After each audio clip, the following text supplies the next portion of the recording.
ছোট পর্দার জনপ্রিয় অভিনেতা তৌসিফ মাহবুব এবার সত্যি সত্যি নিজের ভয়কে চ্যালেঞ্জ করেছেন। ভিকি জাহেদের নতুন নাটক খোয়াবনামাতে শুটিং করতে গিয়ে তাকে কাফনের কাপড় জড়িয়ে শুতে হয়েছে কবরে। তার উপর ছেড়ে দেওয়া হয়েছিল ছয়টা জীবন্ত সাপ।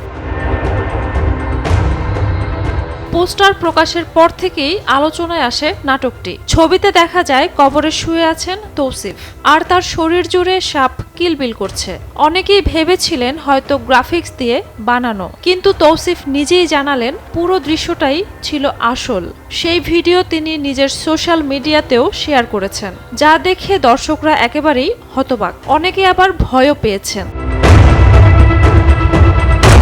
তৌসিফ জানালেন তিনি আসলে সাপকে ভীষণ ভয় পান, তাই পরিচালককে অনুরোধ করেছিলেন যেন এই দৃশ্যটি সব শেষে করা হয়। অভিজ্ঞতার কথা বলতে গিয়ে তিনি বলেন, কাফনের কাপড় মোড়া অবস্থায় জীবিত থেকেও কবরে শুয়ে থাকা আর 6টা সাপের সঙ্গে 30 মিনিট থাকা, এটা আমার জীবনের সবচেয়ে ভয়ের মুহূর্ত। সে সময়টা আমার কাছে 30 মিনিট না, যেন 30 বছরের মতো লেগেছে। সত্যি কথা বলতে প্রিয়জনদেরকে ফোন করে মাফও চেয়ে নিয়েছিলাম।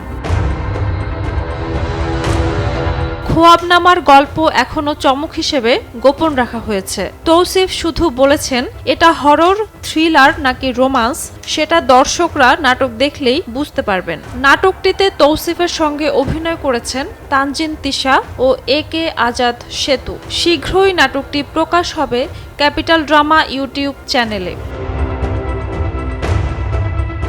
ঝুমা মৃধা, বৈশাখী সংবাদ।